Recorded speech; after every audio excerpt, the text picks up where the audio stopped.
Continuamos con el pensamiento del día. El pensamiento que hoy les propongo pertenece a San Agustín de Hipona y dice así: Fletus amara res est, et tamen quandoque delectat, que significa el llanto, el derramar lágrimas, ¿no? El llorar, fletus en latín, es amargo, amara, rest, ¿no? El llanto es amargo. Et tamen quandoque dice, y sin embargo, algunas veces deleita. El llanto amargo deleita. De nuevo encontramos aquí como una especie de paradoja, ¿no? Y las paradojas son lindas porque te invitan a desentrañarlas, ¿no? ¿Cómo puede ser que algo sea amargo y a su vez deleitable, ¿no? Acerca de esto va este video que está basado en una lectura de Santo Tomás de Aquino, donde él explica por qué el llanto es deleitable. Les voy a leer el texto que pertenece a la Suma Teológica y dice así: Santo Tomás, todo lo nocivo, o sea, todo lo que daña, lo nocivo que se guarda en el interior, aflige más. Pues la atención del alma se concentra en ello. Pero cuando se manifiesta al exterior, entonces la atención del alma, en cierto modo, se desparrama sobre las cosas exteriores y así disminuye el dolor interior. Bien, sigue el texto hablando Tomás de tres cosas que alivian el dolor, que son el llanto, el gemido, dice él, y la palabra, ¿no? Pero la clave de este texto está en la palabra atención. La atención que nosotros prestamos a algo que nos produce dolor aumenta el dolor, porque el dolor no es solamente la presencia de algo doloroso, de algo malo, doloroso en el sentido general, sino la percepción de eso, ¿no? Si en el hombre el sufrimiento es mayor porque en los animales, porque él percibe, es reflexivo, ¿no? Entonces, cuando algo doloroso permanece en el interior, dice él, la atención se fija en eso y el dolor aumenta, ¿sí? En cierto sentido es casi como un círculo vicioso, ¿no? El dolor atrae la atención aumenta el dolor, ¿no? Y mayor dolor, mayor atención, ¿no? Parecería que estamos en presencia de un círculo vicioso. En cambio, cuando uno llora, derrama lágrimas, lo que hace es exteriorizar, manifestar. Lo que está adentro sale afuera y dice Tomás, hablando sobre la atención, de alguna manera la atención se derrama, dice así, ¿no? Se derrama, se difunde en las cosas exteriores. Y entonces, como la atención es menor, porque está como derramada, el dolor es menor, ¿no? De modo que en el hombre el dolor no es solamente, repito, la presencia de algo nocivo, que puede ser, por ejemplo, una herida física, un dolor, ¿no? Un dolor de cabeza, o un dolor de huesos, o un dolor moral, ¿no? Sino que es la percepción. Tomás insiste en esto, ¿no? Que en el hombre el sufrimiento es provocado por dos cosas: por la presencia del mal y la percepción de ese mal, ¿no? Por eso el hombre, siendo un espíritu encarnado, sufre más que los animales, aparentemente, al menos eso es lo que podemos llegar a percibir nosotros, al menos desde afuera, ¿no? Y entonces nuestro sufrimiento depende no solamente del hecho, de la presencia de algo malo, sino de la sensibilidad con que nosotros percibimos eso. Por eso, cuanto más sensible es una persona, más sufre. Vale decir que el mismo sufrimiento o el mismo dolor físico en una persona menos sensible provoca menos dolor que en una persona más sensible, ¿no? Bien, entonces el derramar lágrimas, ¿no? Fletus amara res est. El llanto es una cosa amarga. Et tamen quandoque delectat, o sea, de vez en cuando, sin embargo, deleita. Esto es lo que dice San Agustín, ¿no? Que Santo Tomás, según su inteligencia angelical, lo desmenuza y se da cuenta que lo que es amargo no es el llanto, sino aquello que produce el llanto, el dolor, ¿no?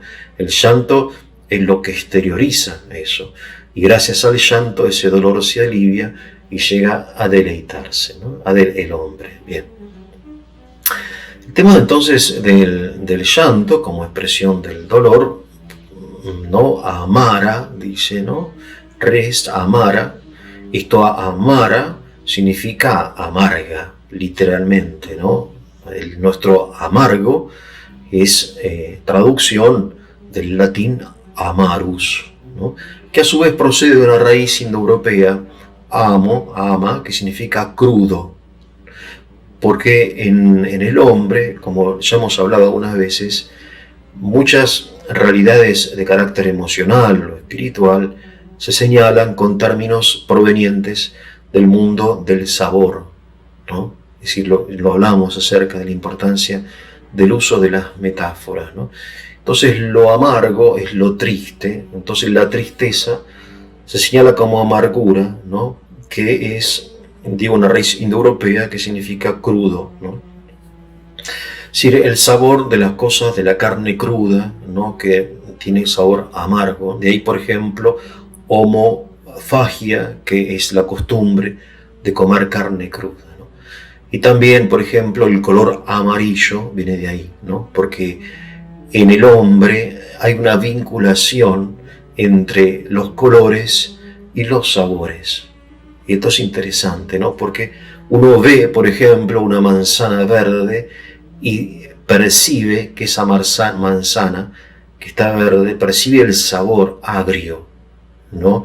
O ve una carne de un color amarillento o grisáceo y se da cuenta que esa carne está podrida. ¿Por qué? Porque nosotros, además de los 5 sentidos exteriores, ¿no? Que son los clásicos, aunque algunos hablan de más, ¿no? Que son la vista, el oído, el gusto, el olfato y el tacto, ¿no? Tenemos sentidos interiores, donde se sintetizan, se conservan, se sintetizan y se elaboran los datos de la sensibilidad exterior. Y por eso logramos vincular el gusto con el color y todo eso con un estado de ánimo, ¿no? Esos son los recursos que después utiliza la literatura y la poesía, ¿no? Así nosotros vinculamos, repito, colores con sabores, ¿no? El amor, lo amargo, lo amarillo, ¿no? La tristeza. Este es el mundo en que de la expresión del hombre, ¿no? Como hablamos. Bien. Ahora, el dolor físico, propiamente el dolor, ¿no? Cuando uno siente un dolor, cuando se pega un golpe, o tiene una herida, pertenece al sentido del tacto, ¿no? O sea, uno no puede decir que escucha un sonido doloroso o ve un color doloroso, ¿no? O un gusto, un sabor doloroso, ¿no? Puede ser agradable, desagradable, pero no doloroso. Tomás dice que el dolor físico propiamente pertenece a uno de los sentidos, sentido del tacto, ¿no? Obviamente, si por ejemplo explota junto a nosotros una granada, ¿no? O un cañón, ¿no? Si te va a doler el oído, pero no por razón del sonido, sino por razón de que el sentido del tacto está como distribuido en todo el organismo humano, ya sea está en la piel, ya sea en los órganos interiores, ¿no? Por eso si a uno le pinchan el ojo, ¿no? Te cae una arena en el ojo, te duele el ojo, pero no porque haya un color doloroso, sino porque el ojo participa también de la sensibilidad del tacto, ¿no? Que, bueno, obviamente que tiene que ver con el sistema nervioso. Entonces, el dolor es algo más específico del tacto, ¿no?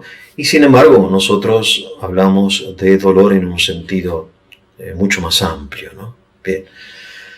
Entonces, fletus, el llanto, es una cosa amarga. Siempre no, porque el llanto es una realidad fisiológica que tiene que ver con diversas cosas, que puede ser lo contrario de lo amargo. Por ejemplo, uno llora de la risa algunas veces, ¿no? O llora de ternura, o llora de alegría, o llora en fin, porque uno ve una novela romántica, ¿no? De estas novelas mexicanas y qué sé yo. Entonces, sobre todo las mujeres lloran, ¿no? Entonces, el llanto no tiene necesariamente una relación con el sufrimiento, pero sí está vinculado sobre todo con el sufrimiento, ¿no? Como expresión del sufrimiento, como alivio del sufrimiento, junto con el gemido y con la palabra. Bien. Y entonces lo importante, y esto hay que destacarlo, de aprender a expresar, permitirse expresar el sufrimiento, el dolor por medio del llanto, ¿no? Porque algunas veces tenemos como tabúes culturales, sobre todo los varones, ¿no? Que los varones no lloran, los hombres no lloran, etc. Y sin embargo es un mecanismo de la naturaleza que Dios nos dio para aliviar el dolor, ¿no? En fin, hay una oración muy bonita de la tradición católica, ¿no? El Salve Regina, que cuando se refiere al mundo dice: "In hoc lacrimarum vale", dice, en este valle de lágrimas, ¿no? Es una expresión que señala, bueno, este aspecto doloroso de la existencia, ¿no? Es un valle de lágrimas. Y así, por ejemplo, el profeta dice que Dios secará las lágrimas, ¿no? De los santos. En fin, que Dios conoce y ve el gemido y las lágrimas, etc. O sea, que alguien las ve, que Dios ve nuestro llanto. Porque uno podría preguntarse, ¿no? ¿Para qué llorar si nadie me ve? Porque si el llanto es una expresión del dolor interno, se supone que uno lo expresa, se lo manifiesta para otro, ¿no? De eso se trata, manifestar. Recuerden que Tomás dice el llanto, el gemido y la palabra, ¿no? Y la palabra siempre está dirigida a otro. Bueno, no necesariamente, porque uno puede llorar y ya uno mismo es consciente, uno mismo percibe, ¿no? Y eso ya alivia. Y después uno puede pensar, en el caso de la persona creyente, que las lágrimas que uno derrama y que no las ve nadie, las ve Dios y las recoge Dios, ¿no? De alguna manera, bueno, en algún lugar de la Escritura se dice que Dios recoge las lágrimas, ¿no? Observa las lágrimas, los gemidos de su pueblo y finalmente desciende, ¿no? para salvarlo, ¿no? Son textos muy lindos de la Escritura que hace referencia como una especie de religiosidad inconsciente que todos los hombres tenemos, ¿no? Si lloramos y gemimos en la soledad es porque no estamos totalmente solos, ¿no? Sino que es Dios quien nos ve. Bueno, importante esto del llanto, ¿no? Y tiene como diversas aristas, ¿no? Y permitirse llorar, permitirse también reírse, y también hay un aspecto comunitario de esto, ¿no? En la antigüedad, en Egipto, en Grecia, en Roma y aún en Europa, en la Europa cristiana y en los países de Latinoamérica, existía el oficio de las plañideras, que eran mujeres que tenían el oficio de llorar, ¿no? En los funerales ellas se dedicaban a llorar, por más que no sintieran en ese momento ningún sufrimiento, porque el difunto era un desconocido. Sin embargo, ellas eran contratadas y recibían a cambio de sus lágrimas un pago. ¿Para qué? Para que lloren. ¿Y para qué? Bueno, porque ese llanto de esas mujeres estimulaba en el llanto de los deudos. Porque el llanto, como la risa, es contagioso, ¿no? Son como mecanismos que están en el límite, ¿no? Entre lo consciente, lo inconsciente, lo voluntario, ¿no? Por eso cuando hay un niño que llora, un bebé que llora, probablemente si otro bebé lo escucha, también empiece a llorar. ¿Y por qué? Porque se contagian, ¿no? Se contagia como se contagia el bostezo, se contagia el llanto, se contagia la risa, ¿no? ¿Y por qué se contagia? Y bueno, porque hay algo en común entre nosotros, ¿no? Que hace que de algún modo lo que le sucede al otro también empiece a sucedernos a nosotros, ¿no? Entonces las plañideras tenían esa función de ayudar sobre todo a los hombres, ¿no? Estimularlos a que lloren, porque ellos, escuchando el llanto de las plañideras, se conmovían y lloraban, y mediante el llanto se aliviaban, ¿no? Cosa que se utilizan otros medios, ¿no? La palabra fundamentalmente, por eso cuando perdemos un ser querido, ¿no? Después de llevarlo al cementerio, nos reunimos a hablar, ¿no? Y muchas veces, en algunos países, ese encuentro, ¿no? Va acompañado de bebidas alcohólicas, porque el alcohol tiene el efecto, ¿no?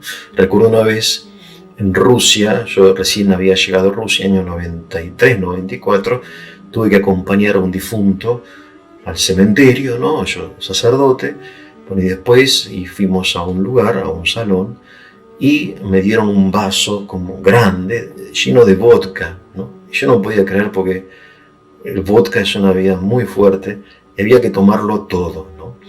Claro, es la tradición. Esa tradición, ¿cuál es el sentido? Que mediante el alcohol, ¿no?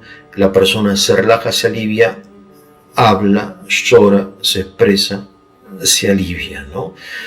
En fin, porque en el hombre funcionan estos mecanismos, ¿no? Que son mecanismos que son de la naturaleza, ¿no? La risa y el llanto, ¿no? Que son formas en que nosotros aliviamos el dolor, el sufrimiento, ¿no? Precisamente la palabra sufrimiento, y con esto termino, ahora sí termino, proviene de subfere. Sufrimiento, sub es abajo, por debajo, fere es llevar, ¿no? Es un verbo latino, griego, que significa llevar, ¿no? Por ejemplo, Cristóforo es el portador de Cristo, ¿no? Fere, for. Entonces, sufrimiento es lo que nos lleva oculto. Uno lo lleva oculto. Precisamente el llanto es un mecanismo que la naturaleza nos dotó para que nosotros podamos expresar y aliviar el dolor que sufrimos, ¿no?